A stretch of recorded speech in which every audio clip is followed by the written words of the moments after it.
It's a complex topic that oftentimes we as a human society don't want to talk about because sometimes it's uncomfortable. It's easier to ignore these issues. There are power dynamics between men and women, between the privileged and the poor, between groups of different races, cultures, and ethnicities.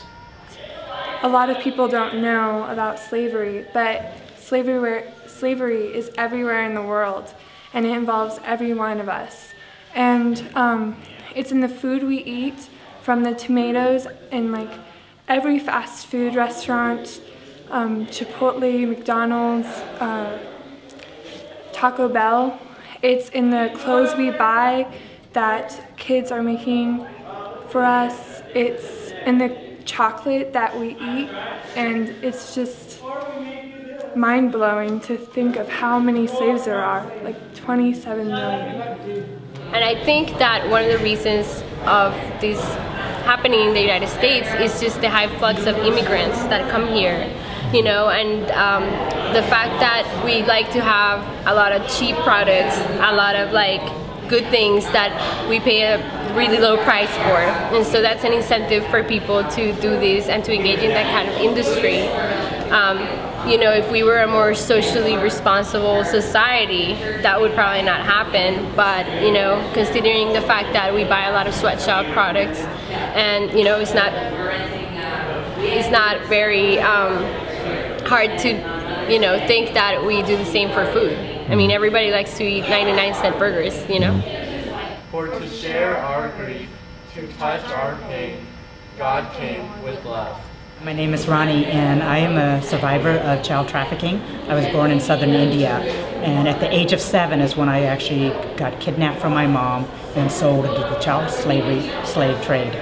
And from there, many times the victims who are sold, including myself, to the brokers, they just do terrible things to the children. And a lot of the living conditions are very poor, and in my situation, there was no running water.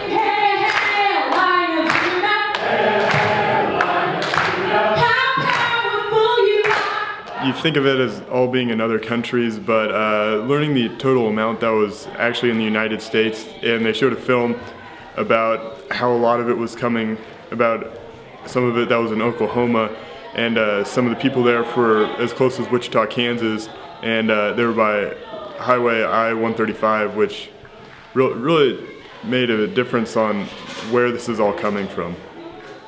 The freedom dividend is something that is emerging in our research on trafficking in modern-day slavery, which is that when we consider how much it costs to rescue and fully rehabilitate a person out of slavery and turn them from victim to survivor, that this is actually an investment that the world ought to be making, because when a person is released from slavery, they are empowered, are able to work, they are earning wages that they can dispose, pump back into the local economy, purchase goods, pay for education for their children, etc.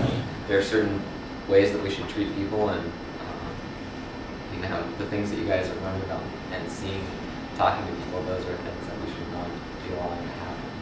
Although sexual exploitation is not all of human trafficking, labor trafficking is also a significant part of trafficking around the world. A large majority of human trafficking victims are caught in sexual exploitation.